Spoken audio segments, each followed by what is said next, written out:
So that brings us to our second driver of change, which is social. You know, small businesses have finally embraced social media.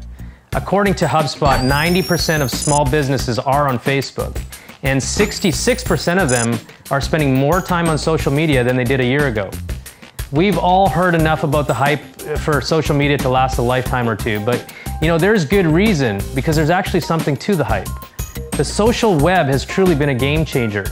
And the rapid rise of social media is pretty breathtaking. I mean, just think, Facebook grew from a curiosity in a Harvard dormitory to a global force with over 1 billion users in less than a decade.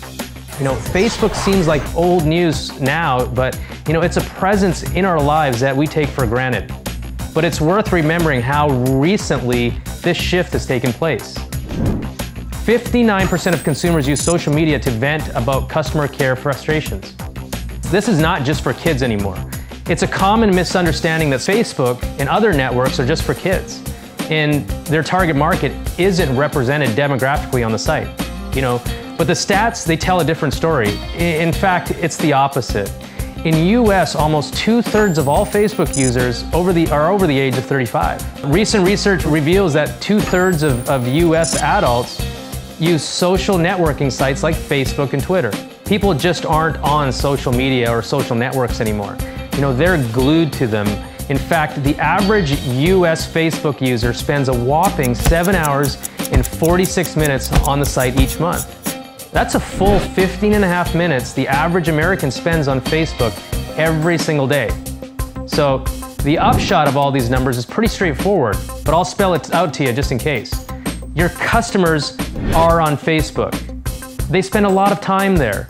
They're sharing, they're tweeting, they're liking, pinning, friending, starring, following, fanning, posting, hashtagging, uploading, retweeting, you name it, they're doing it.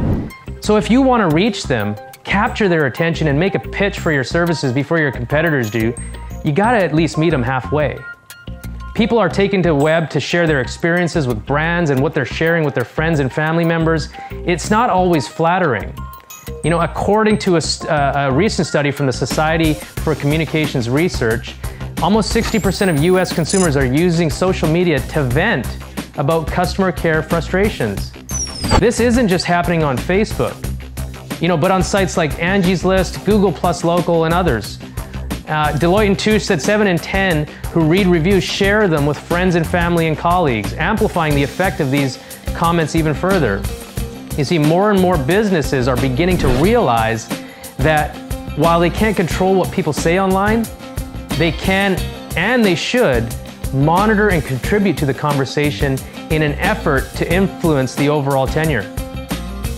They're realizing that having a proactive online presence that's focused on adding value to the customer experience is the surest way to grow and preserve their brand reputation and protect themselves from the stray musings of a few unhappy souls. Okay, so another big reason to get involved in social media is that you have to do it to stay relevant. Your patients, your customers, your buyers, they expect it. And if you fall short of their expectations, they'll be more likely to spend their money with the guy down the road. Even way back in 2008, a Cone business study on social media found that 93% of customers expected companies to have a presence on social channels, and 85% of them expected companies to interact with them on those social channels. That figure has only grown as the social media era has matured. You can either join the conversation or let your competitors do all the talking. It's really up to you.